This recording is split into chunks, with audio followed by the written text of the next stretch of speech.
Antonasan'ireo mponina sasany eto Mahajanga eny Fasaika-Manera Madagasikara ny manasalamban'olona. Ny fanasan-damba raha nambaran'ny sasany dia mahavelona tanteraka raha matotra ny fampiresahana eo amin'ny tompon-damba sy ireo olona manao izany. Misy amin'izy ireo efa mananika ny folo taona nanatanteraka izany asa fanasan-damba izany. Ity ramatoa iray ity ohatra efa hatramin'ny 7 sy 4 arivo izy no nanasalamba teto Ambovoalanana. Nizotra tsara nefa ny asa tany am-boalohany. Nilamina mifanarahana teo amin'ny Pampanasa. Amin'izao fotoana izao nefa tsy voasambana izy no hiara ny tsindry azo lena ataon'ireo mpampalasa lamba aminy. Misy amin'ireo tompon'ny lamba no mandatsotra izao ny tsy andohan'ny vola. Isan'ny olana sedran'ireo mpanasa lamba izany.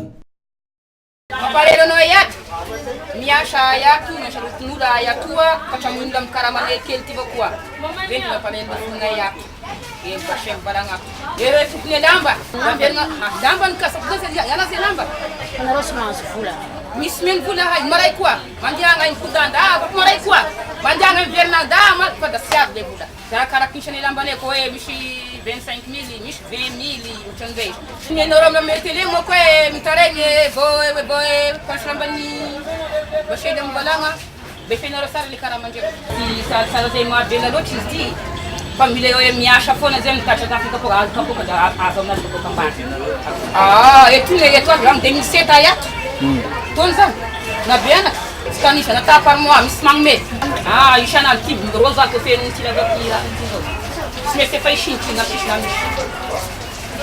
nisle 4 dam teno shishi gidagi shabuna de norbe kempaye abamnanjo empaye na sipaye njole be gidagi shabuna shala banjo mas on est à fond. Et moi, qu'est-ce qui c'est tout que je connais. Qu'est-ce que mais afara nani ma buka ngai sote mal zabaya. Antoavy no ataon'izy ireo ho anivoakany Mahajanga amin'ny tokony anajana ny fepetra ny fanarahana amin'ny fanasan-damban'olona iray.